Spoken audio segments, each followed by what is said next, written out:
Então eu acredito piamente que Deus preparou esta noite para que eu trouxesse essa palavra. E Deus preparou esta noite para que você estivesse aqui, para ouvir esta palavra dele para conosco. Irmãos,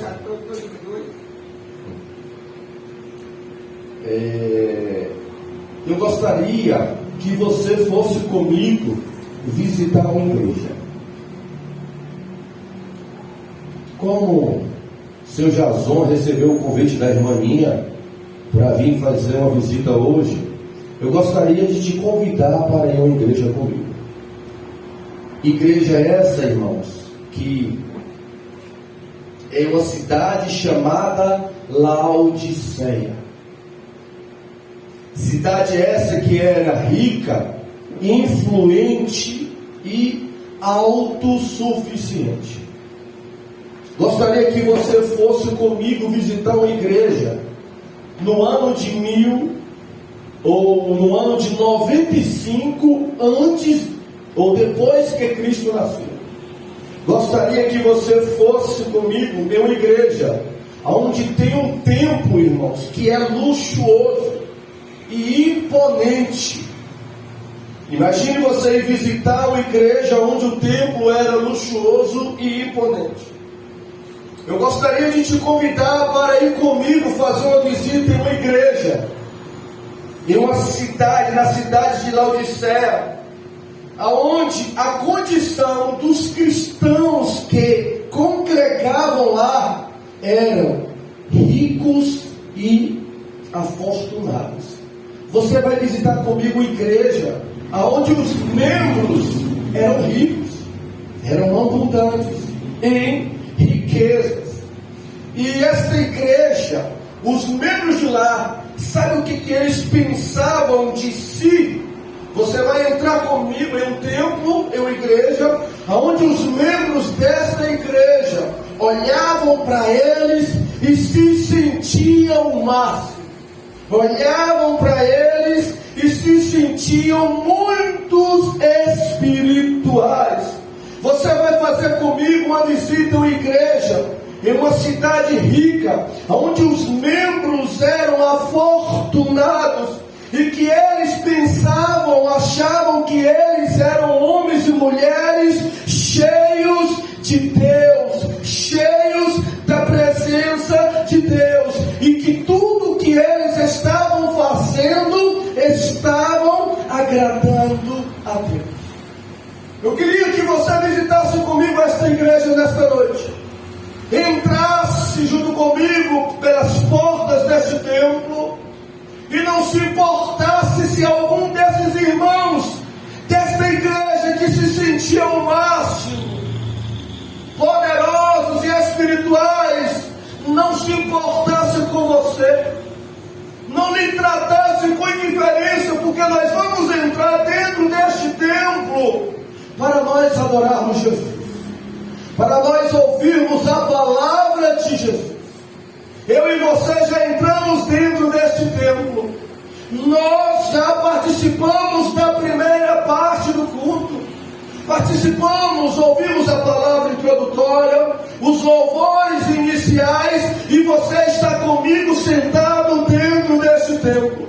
Chegou a hora mais importante do culto, que todo cristão reconhece: a hora da exposição da palavra, a hora de ouvirmos Deus falar conosco. E eu e você está dentro desse templo, na cidade de Laodiceia. O mensageiro subiu no altar, ele está no púlpito e está prestes a falar conosco, com a igreja no qual nós estamos visitando. E ele diz: irmãos, eu tenho um recado de Deus. Irmãos, Jesus falou conosco. Ele mandou o apóstolo João entregar uma mensagem aqui para nós. Jesus vai começar a falar com a igreja, porque Jesus falava antigamente e fala também hoje através de homens e mulheres que pregam a sua palavra. E você está sentada comigo dentro deste templo, e vamos ouvir agora a mensagem que Jesus vai trazer para esta igreja, de um templo luxuoso, de onde os cristãos pensavam de si que era o máximo. O que Jesus vai dizer? Qual será a mensagem? Quando eu te convidei para ir nesta igreja, o que você pensava que Jesus falaria? Contigo ou com a igreja que nós fomos visitar? Nós vamos saber, irmãos. E o versículo de número 14, o pregador na cidade e na igreja de Laodiceia vai começar a transmitir a mensagem. Lembre-se, você está do meu lado, dentro daquele tempo, e vai ouvir a palavra que Jesus tem para aquela igreja. Ele vai começar dizendo assim, e ao anjo, o pregador começa a dizer, da igreja que está em Laodiceia. Nós podemos ver uma coisa aqui, que Jesus começa a falar, se dirigir primeiramente, como em todas as igrejas que já falamos, como em Éfeso, como em Esmirna, como em Pérgamo, como em Tiatira, como em Sardes, como em Filadélfia e agora em Laodiceia. Ele começa se dirigindo ao líder da igreja, ao anjo da igreja, considerando a responsabilidade do mesmo. Isso nos mostra que em todas as igrejas Jesus se dirigiu à liderança. Por quê? Porque Deus trabalha, irmãos, desta forma, com autoridades. Deus levanta autoridades dentro dos lares. Deus levanta autoridade no Estado. Deus levanta autoridade no trabalho. Deus levanta também autoridade na igreja. Deus trabalha com hierarquia, e não é só aqui na terra. No céu, Deus trabalha com hierarquia. E Jesus começa a falar, e ao anjo que está na igreja de Laodiceia, ao líder. Aí ele vai dizer no versículo 14, quem está lá em Laodiceia vai começar a dizer a apresentação do Senhor Jesus. Diferente de todas as outras igrejas, Jesus vai se apresentar de uma forma diferente. Ele diz assim, olha, Jesus mandou dizer para vocês, igreja de Laodiceia, que quem está falando isto é o Amém, é a testemunha fiel e verdadeira, é o princípio da criação. Olha como Jesus se apresentou para a igreja. Irmãos, aquela igreja que você está comigo sentada, está prestes a ouvir algo surpreendente. Aquela igreja vai ouvir uma mensagem de Jesus, no qual eu acredito que eles nunca o tinham ouvido. Eles ficarão pasmos. Foi algo inesperado para a vida deles. E aquela mensagem daquela noite, no qual você está comigo naquela igreja, não será uma mensagem de autoajuda. Aquela igreja vai ouvir uma mensagem que não será uma mensagem de prosperidade. Aquela igreja vai ouvir uma mensagem naquela noite que não será uma mensagem de vitória. Aquela igreja que você está visitando ouviria uma mensagem que não seria uma mensagem de milagres, ou uma mensagem de bênção da parte do Senhor. Eles estão prestes a ouvir algo não suavizado, algo não romantizado. Eles estão prestes a ouvir algo que os confrontaria, que iria contrair as expectativas deles e aquilo que eles pensavam de si. E você está lá comigo naquela igreja, sentado para ouvir esta mensagem da parte de Deus. Jesus iria falar algo, iria revelar algo a respeito da espiritualidade da igreja de Laodiceia. E eu fiquei a pensar quando eu imaginei entrando dentro do templo de Laodiceia indo para aquele lugar visitar, indo para aquele lugar adorar a Deus, louvar a Deus, mas ouvir a palavra de Deus. Eu fiquei pensando, às vezes nós saímos de casa para ir ao templo, e às vezes precisamos sair de casa para ir à igreja, ao templo, com fé. Com fé para quê, pastor? Para receber a palavra de Deus, para receber as promessas de Deus, para receber as bênçãos que Deus tem para nós através da sua palavra. Mas precisamos também sair de casa para ir ao templo, para ir ouvir Deus falar, não só com fé para receber, mas com o coração aberto para ouvir, para ouvir Deus a falar, nos corrigindo, nos confrontando, ajustando a nossa vida para o crescimento e o nosso aperfeiçoamento. Então nós não podemos sair da nossa casa para ir para um templo só com a expectativa de receber. Deus vai me dar, Deus vai fazer. Precisamos estar abertos e para ouvir Deus falar e Deus transformar a nossa vida. Porque Deus também, o Deus que abençoa, é um Deus também que transforma. Um Deus que dá vitória, é um Deus também que quer mudar a vida do seu povo. E nós precisamos estarmos abertos para ouvir a voz de Deus desta forma. O Senhor Jesus vai dizer isto, diz o amém, a testemunha fiel e verdadeira, o princípio da criação. Eu fiquei a pensar nessa apresentação do Senhor Jesus. Quando ele diz que ele está falando aqui é o amém. Amém aqui, irmãos, fala mais de resultado do que do processo. Vocês sabem que amém significa assim seja. E fala mais do resultado do que do processo. Testemunha, ele está falando, quem está falando aqui é a testemunha, que julga com justiça, com verdade e com equidade. Quando ele vai falar aqui do princípio de Deus, da criação de Deus, significa que é o Senhor, que Ele é o Criador e Senhor. Ele tem autoridade sobre aquela igreja, sobre todas as igrejas e sobre todo o universo.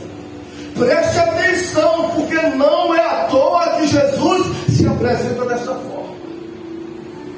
Não é à toa que Ele está dizendo que Ele é Deus nessas palavras.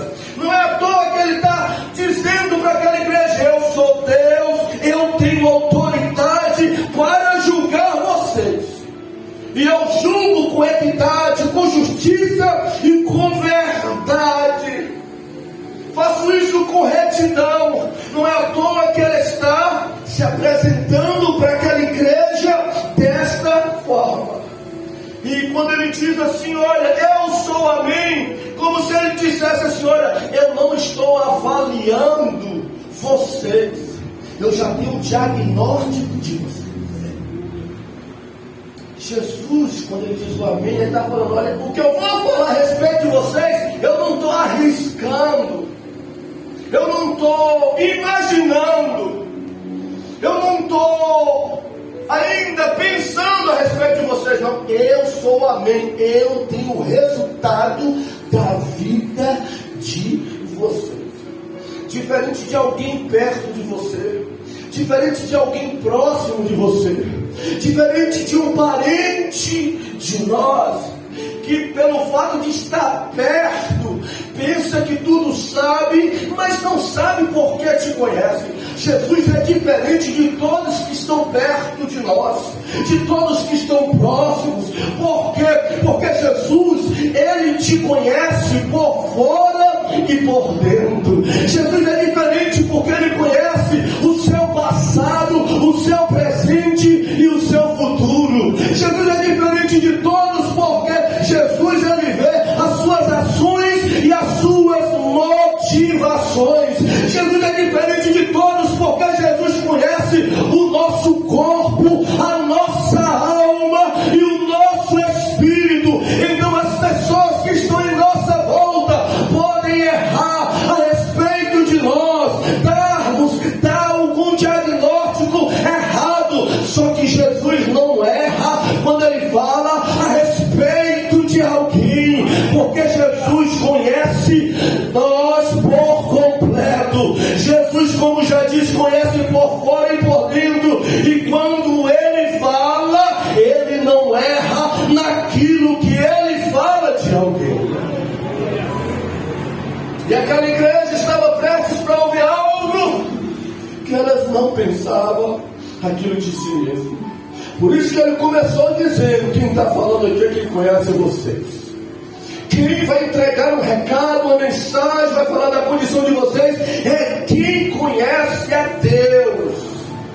E ele começa a dizer, irmãos, para aquela igreja no versículo de número 15, ele diz assim: eu sei as tuas obras, que nem és frio nem quente, tomara que foras frio ou quente. Olha o que Jesus vai falar para aquela igreja. E você está onde? Sentado comigo dentro daquele templo, ouvindo o mensageiro falar para aquele povo. Olha, Jesus mandou dizer para nós que nós não somos frios e nem quentes espiritualmente. Jesus está falando de duas condições espirituais.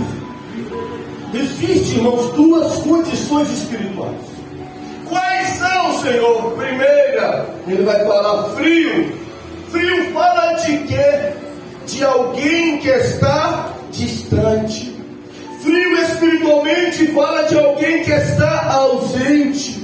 Frio espiritualmente fala de alguém que está afastado.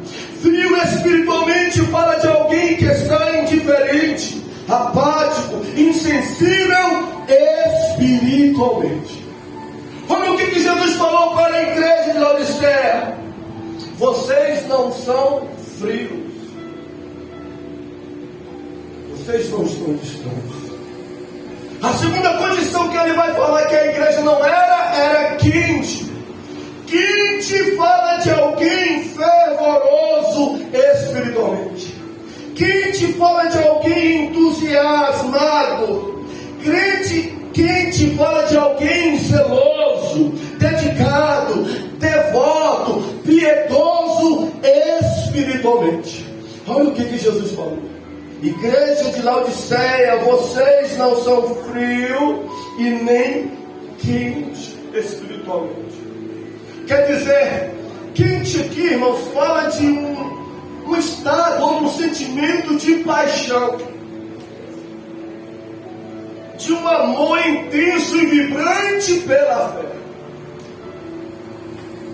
E ele disse que havia dois estados espirituais. Esses estados também continuam até hoje nas igrejas. Pessoas que estão frias e pessoas que estão quentes.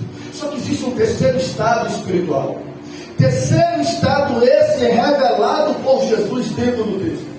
Jesus vai falar de um outro estado espiritual, que era o estado da igreja de Laodiceia. Ele diz assim: assim porque não és morno, assim porque és morno, não é frio nem quente, vomitar-te-ei da minha boca. Jesus vai falar de um terceiro estado espiritual, cujo estado era aquela igreja. Aquela igreja não estava fria espiritualmente, aquela igreja não estava quente espiritualmente. Jesus está dizendo para a igreja de Laodiceia que eles estavam mornos espiritualmente.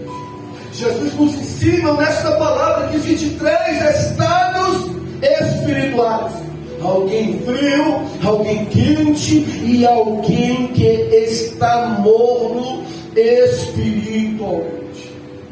E no versículo 16, ele vai falar dessa condição de morno, dessa terceira condição.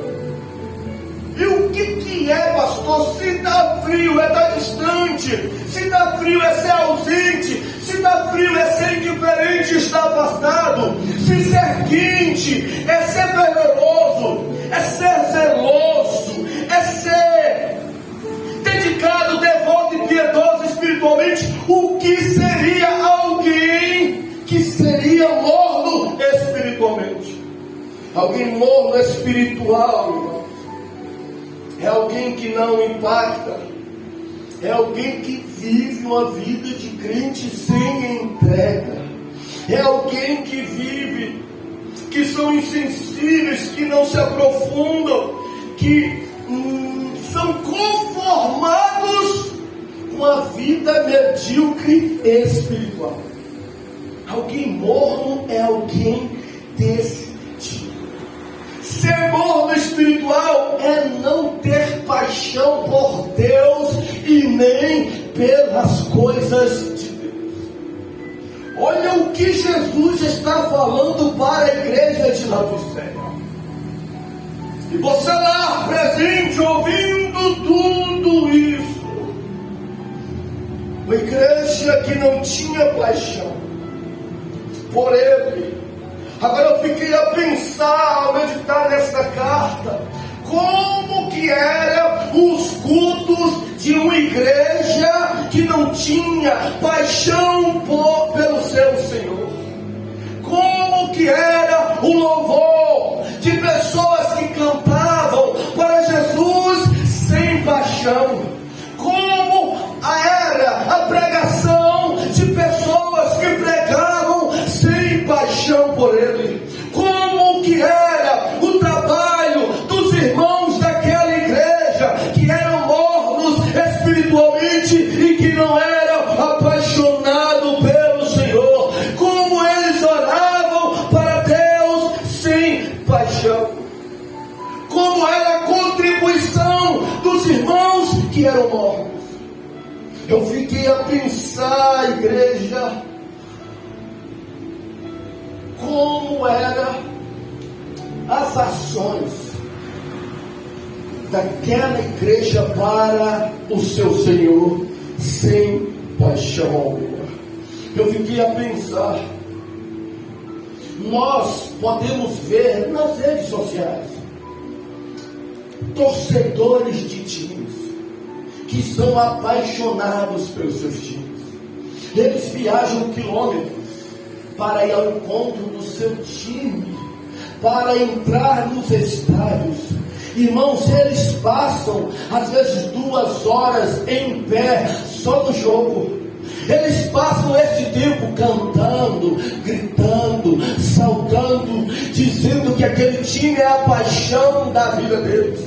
Eles viajam quilômetros, eles chegam cedo nos estádios e saem tarde e não perdem jogos. Eu fiquei a pensar em um eleitor que é apaixonado pelo seu candidato. Ele não perde nada, todos os trabalhos ele está envolvido. Pasme, mas um leitor apaixonado pega carreata, participa de caminhada, ele grita, ele salta. Esse é o meu candidato. Ele expõe a sua paixão por aquele partido e pelo seu candidato. Isso são pessoas que externam a sua paixão por homens, por pessoas, por situações desta vida. Pessoas que são apaixonadas por aquilo. Chegam nos comícios cedo e sai, às vezes até aquele que vai ministrar, que vai falar, passa até horas e ninguém reclama. Até fala assim, olha, se fosse por mim, poderia ficar falando mais 1 hora aí, que eu não tinha pressa de ir embora. Eles são apaixonados pelos seus candidatos. E a igreja de Laodiceia, o Senhor Jesus está falando, eu tenho contra vocês algo, que vocês são mornos comigo. Vocês não são apaixonados. Irmãos, paixão, não ter paixão é não ter afeto, é não ter apego, é não ter ardor, é não ter desejo, é não ter entusiasmo, é não ter fogo, é não ter chama, é não ter interesse por Jesus e por tudo que envolve o nome de Jesus. Nós estamos sentados ouvindo o pregador falar para a igreja de Laodiceia o que Jesus falou: vocês não são apaixonados por mim, pela fé de vocês, por tudo que envolve o meu nome. Vocês não são frios, vocês não são quentes, vocês são mortos. Imagina você o que você pensaria sentado comigo ouvindo uma palavra dessa. Mas espera aí, pastor, e Jesus aceita alguém que é morno na fé para com ele?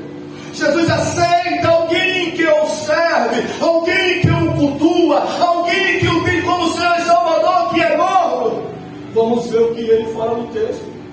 Ele diz assim, olha, assim o 16, porque és morno, não és frio nem quente, vomitar-te-ei da minha boca. Isso mostra a rejeição que Jesus tem por aqueles que são mornos espiritualmente. Olha a rejeição que Jesus tem pela mornidão, por alguém ser apaixonado pelo seu candidato, por alguém ser apaixonado pelo seu time, mas um crente que não é apaixonado por ele. Ele diz: vomitar-te-ei da minha boca. O que significa, pastor? Jesus estava falando para aquela igreja que ele não tolera a mornidão espiritual. O que significa isso, pastor? Jesus estava dizendo: ele não suporta a mornidão espiritual. O que significa? Jesus estava dizendo: eu não aguento um crente morno, eu não aturo alguém que é morno espiritual na minha presença. Imagina você estar ouvindo Jesus falar com a igreja de Laodiceia. Aí alguém pode falar: mas por que não, Jesus, se relacionar, não tolerar, não aceitar, não permitir com que alguém na igreja de Laodiceia seja morno contigo? Irmãos, você que é casado, você não casou para ter um esposo morno, e nem você casou para ter uma esposa morna. Eu já tratei de caso descrente ímpio, que eu tentei ajudá-lo, e ele falou para mim, o descrente: eu não quero mais essa mulher morna, pastor. Eu falei: calma, moço, vamos orar, que o negócio vai melhorar, vai esquentar. Ele disse: eu não quero, eu não casei com uma mulher morna, eu casei para ter uma mulher fervorosa no meu casamento. E ele largou, que até hoje não voltou. Todos que casam não querem um cônjuge no relacionamento. Os empresários, quando vai contratar alguém, não quer um funcionário morno, sem entusiasmo, sem paixão. Como um cônjuge não quer alguém do seu lado sem paixão, sem afeto. Pais lamentam quando têm em seus lares filhos que são mornos, sem interesse pelos pais, sem paixão pelos pais. Os pais lamentam que têm filhos dessa forma. Amizade, ter amigos que não tem interesse, que não tem paixão pela nossa vida. Quem é que quer amizade sem paixão, irmãos? Sem interesse. Agora pense comigo: se nós queremos filhos, pais, queremos amigos, queremos quem é empresário, funcionário, ou quem é funcionário, patrão, que são entusiasmados, que são apaixonados por aquilo que faz e pela pessoa que se relaciona, por que Deus vai querer? Por que Jesus vai aceitar um crente morno na presença dele?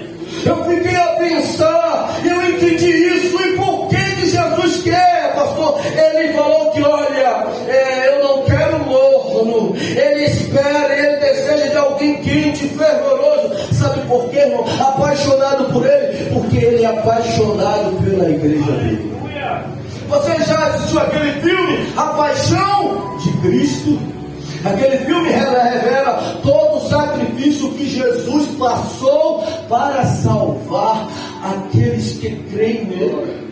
E ele colocou esse nome porque isso demonstra que Cristo é apaixonado pelo seu povo, ao ponto de entregar a vida por eles.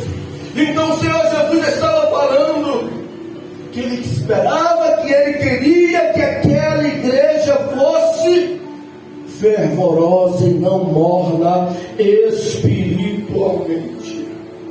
Ele estava dizendo: eu não quero a noiva morna, eu não quero servos mornos, eu não quero filhos mornos, eu quero a igreja fervorosa, apaixonada por mim e por tudo que envolve o meu nome. Nós estamos sentados, lembre-se, dentro do templo de Laodiceia, no ano 95 depois de Cristo, e nós vamos ouvir, nós vamos conhecer um pouco de Jesus através da palavra, do que ele está falando para a igreja de Laodiceia. E eu e você, o que nós devemos fazer? Nós vamos aprender aquilo que agrada a ele, e nós fazemos, vamos conservar, mas aquilo que ele não gosta, e que ele está corrigindo a igreja de Laodiceia, como você é alguém inteligente, sábio, você vai ouvir e vai trilhar pelos caminhos que agradam ao Senhor. Nós vamos ver que o que aquela igreja pensava de si mesma. No versículo 17, ela pensava, sabe o que, irmão, de si? Olha o que eles falavam: rico eu sou, nós somos, e de nada temos falta. É por isso que eu falei que você ia entrar dentro de uma igreja com o povo que se achava o máximo. Eles diziam assim, a mensagem deles era essa: rico nós somos, nós não temos falta de coisa alguma. E isso revela o que, pastor? Isso revela orgulho espiritual, isso revela autossuficiência, isso revela independência de Deus, isso revela a autoconfiança em si mesmo. Aquela igreja, ela era dessa forma. Irmãos, acredite que para aqueles crentes não faltava nada materialmente. Pensa aí, eles tinham de tudo. Queria comer, tinha dinheiro para comer o que quisesse. Queria vestir, tinha dinheiro para comprar qualquer roupa. Queria calçar, comprava o melhor sapato. Queria ir a uma consulta médica, fazer um tratamento, dinheiro não faltava para cirurgia, para tratamento. Aquele povo era um povo abastado, era um povo rico da igreja de Laodiceia. Eles tinham tudo materialmente, e por isso eles achavam, sabe o quê? Que não precisava buscar a Deus. Nós temos de tudo. E eles, ao ter tudo, eles pensavam: eu não preciso me entregar, eu não preciso buscar ao Senhor com intensidade, porque eles tinham tudo que era material, os melhores serviços.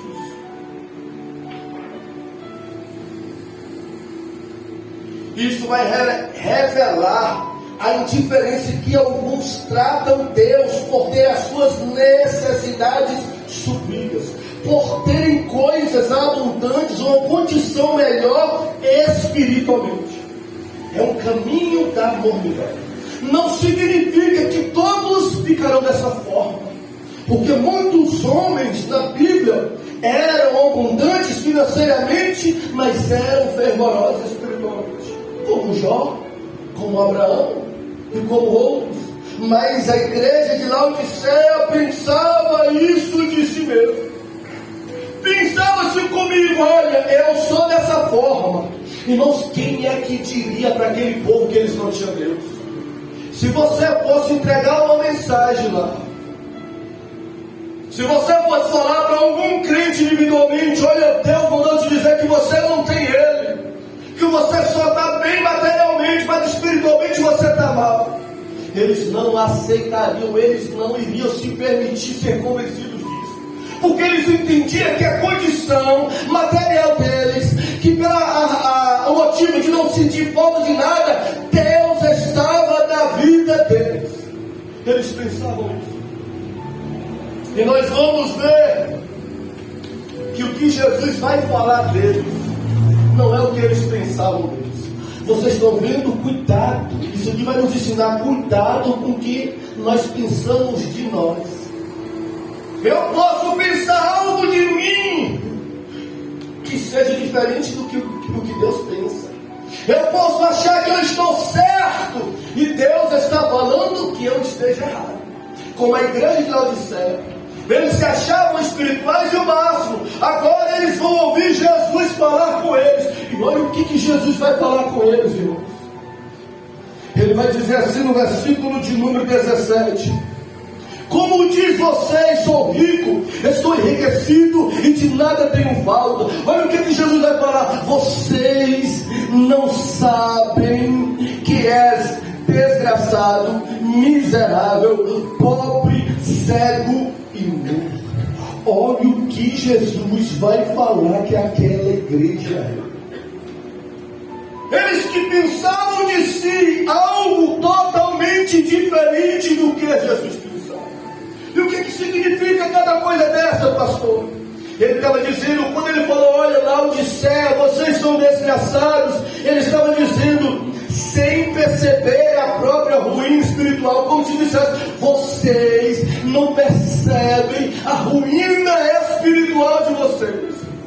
Vocês acham que estão bem espiritualmente, vocês não conseguem enxergar que estão em ruína espiritual. Segundo, vocês são miseráveis, significa vocês são dignos de compaixão.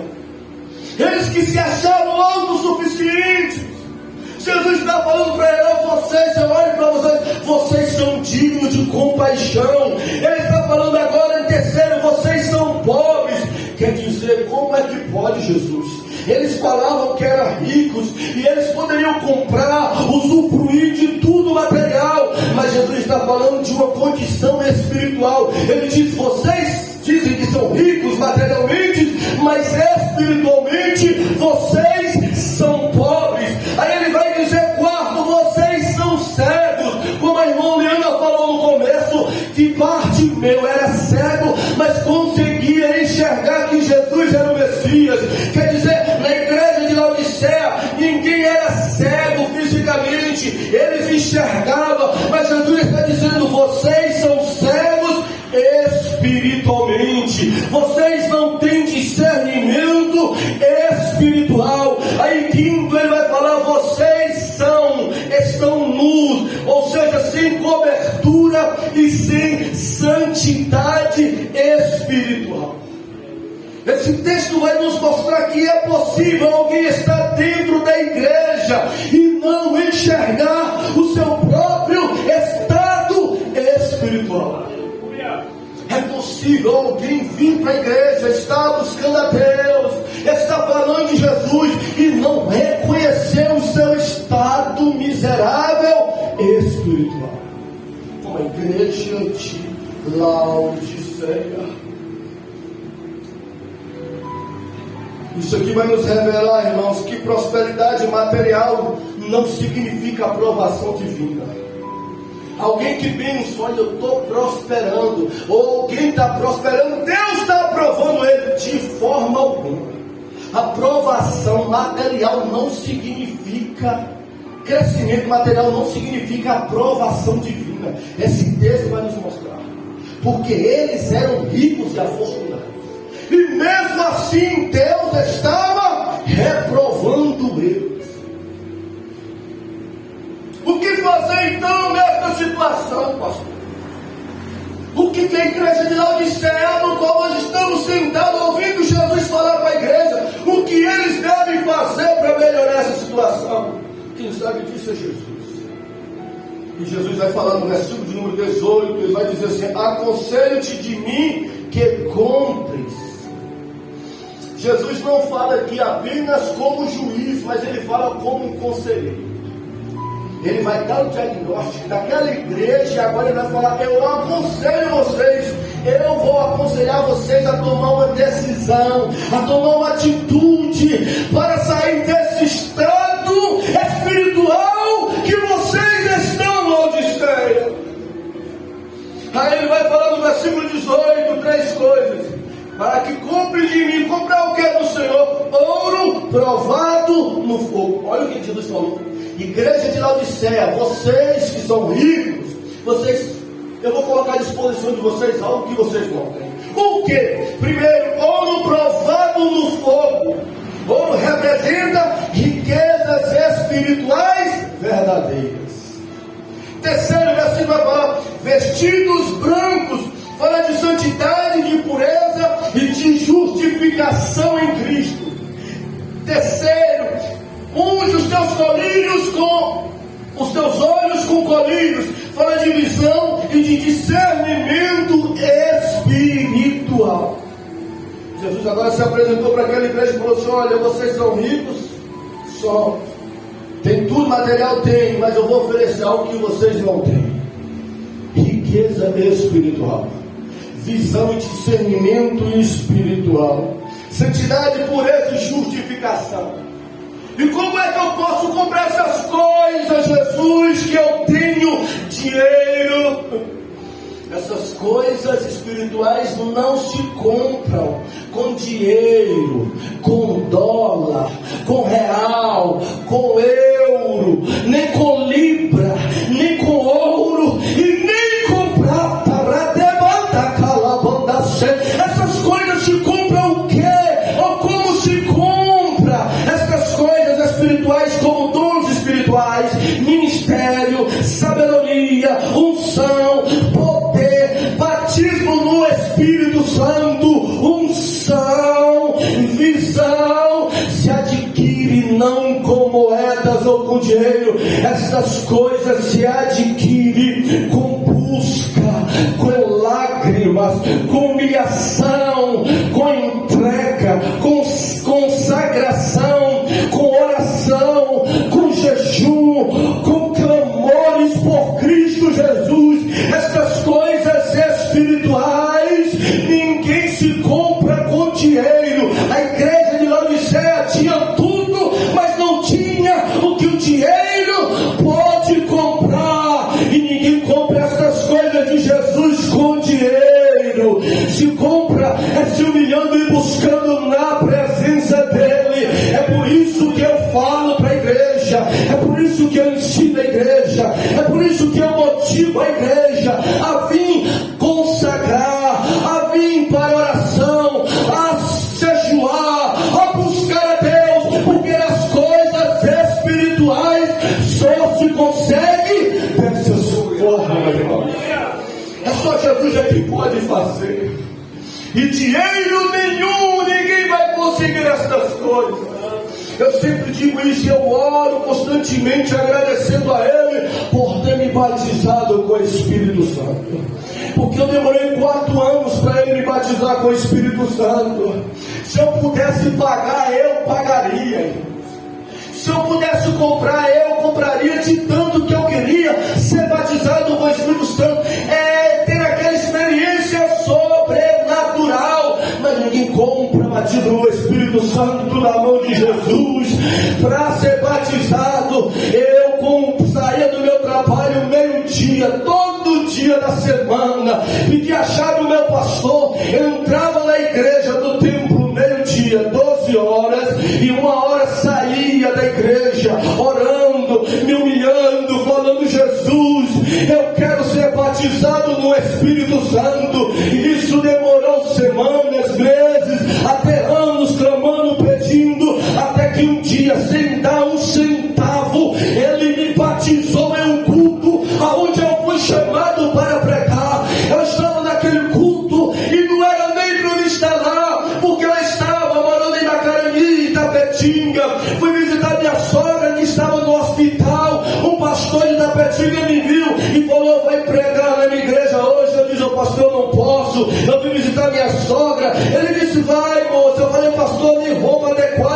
trouxe para pregar. Ele disse: moça, eu te empresto uma roupa. E eu falei assim: olha, tá bom, então eu vou. Agora eu só não vou de terno, eu tenho uma blusa de botão, de manga na cara da minha mãe. Ele falou: pode ir desse jeito. À noite eu fui para o culto pregar. Irmãos, quando eu estava no altar, antes de pregar, Jesus falou para o pastor daquela igreja: coloca a mão na cabeça do pregador, porque hoje eu batizo ele com o Espírito Santo. E naquele dia eu recebi um jorrar, um manifestar, uma experiência gloriosa, sem pagar um centavo sequer. Tudo que eu mais queria naquele momento. Quer dizer, mas para aquilo acontecer, eu fui buscar, eu fui chorar, eu fui orar, eu fui abrir mão de coisas que eu gostava de fazer, me sacrificar, ter um horário diário que eu tinha do trabalho para passar na igreja buscando, coisa que a igreja de Laodiceia não fazia. Tinha tudo, não sentia falta de nada, mas não buscava Deus, e por isso não tinha as riquezas espirituais que Jesus pode oferecer. Jesus está falando, não só falou para a igreja de Laodiceia, mas Ele está falando com você, está falando comigo. O ministério, o dom, os dons que eu tenho para você, a unção que está reservada para você, o milagre que eu posso fazer está na sua dedicação, no seu tempo de me buscar, de se humilhar, de me clamar, para que eu possa fazer na sua vida. Aleluia! Precisamos, irmãos, fazer isso, demonstrar esta dependência dele, buscando as coisas espirituais. E não só eu, já conheci empresários que, se pudesse comprar e pagar, irmãos, pagaria experiências espirituais como um dom e batismo no Espírito Santo. Mas essas coisas não se pagam com dinheiro. O preço Jesus pagou na cruz do Calvário. Mas pelo fato de Jesus pagar o preço na cruz do Calvário, não significa que os crentes não precisam pagar o seu preço de humilhação, de busca e de clamor para ter as coisas da parte de Deus. E nós estamos ouvindo palavras essa para a igreja de Laodiceia. E talvez alguém naquela igreja, naquele dia que eu e você estivesse lá, poderia estar falando: que mensagem dura é esse pregador desta noite. Talvez você até do meu lado, se eu tivesse sentado com você na igreja de Laodiceia, você diria para mim: pastor Wagner, viemos em um dia difícil, porque o que Jesus está falando para essa igreja de Laodiceia não está sendo fácil. E por que Jesus faz isso com a igreja? No versículo 19 ele vai dizer assim: olha, irmãos, o motivo. Ele diz assim no 19: eu repreendo e castigo a todos quanto amo ser, pois zeloso e arrependido. Jesus vai dizer: eu estou falando para a minha igreja de Laodiceia, aquela que eu me apresentei dizendo que sou o Amém, a testemunha fiel e verdadeira, o princípio da criação de Deus. Eu repreendo e castigo a todos quanto amo. E ele estava falando isso para aquela igreja porque ele amava aquela igreja, mesmo aquela igreja sendo indiferente com ele, sendo morta espiritualmente. Ele estava dizendo: eu só estou falando isso porque amo. Irmãos, isso vai nos mostrar: igreja que Jesus ama, irmãos, Jesus corrige. Crente que Jesus ama, Jesus corrige. Você que é pai, que é mãe, sabe disso. Às vezes você é obrigado a corrigir seus filhos, mesmo sem querer, mas você sabe: eu preciso corrigir ele, eu preciso corrigir ela, para que ele ou ela venha crescer, desenvolver, venha se aperfeiçoar e venha melhorar. Pai e mãe que ama, corrige os filhos. E Jesus está falando: eu corrijo a minha igreja porque eu amo a minha igreja. E eu fiquei pensando nesse detalhe que ele diz assim: eu repreendo e castigo. Repreender aqui, sabe o que é, irmãos? É falar de uma forma verbal, é comunicar. Ele estava dizendo: eu repreendo, eu corrijo a minha igreja, eu corrijo a minha noiva, eu corrijo os meus servos, eu corrijo as minhas filhas. Só que porém ele disse: eu corrijo e castigo. Castigar já não é falar verbalmente, castigar já é punir, castigar já é fazer alguém sofrer, para que aprenda. É como você que fala com seu filho, e ele não escuta, aí você vai punir, você castiga, você dá uma surra, para que ele aprenda a não fazer. Então esse texto, esse versículo vai nos mostrar que o Senhor Jesus, tanto ele fala, quanto ele castiga. Escuta ele enquanto ele está falando, para que não seja preciso ele castigar. Se tem alguém aqui morno espiritualmente, eu te digo, escute a voz do Espírito Santo. Ele está falando conosco como falou com a igreja de Laodiceia. Ele está dizendo: eu corrijo, eu falo com o meu povo através da minha palavra, eu chamo a atenção através dos meus ensinos, eu quero mudar através dos meus oráculos. Porém, se alguém que ele ama não ouve a palavra dele, não dá atenção para o que ele diz: eu vou ter que castigar, eu vou ter que punir. E essa punição, Senhor, é por ódio, essa punição é por raiva, é por aversão. Ele diz: não, eu vou punir, eu vou castigar, é por amor, eu vou castigar é porque eu quero bem, eu vou castigar é por ter estima, eu vou castigar é porque eu gosto dele, dela. Olha que coisa interessante. O que fazer então? Ele diz no versículo 19: sê pois zeloso. Eu não quero ser castigado. O que eu devo fazer? Ele fala: sê pois zeloso então. E o que significa ser zeloso? Fervoroso, dedicado, apaixonado por Deus e pelas coisas de Deus.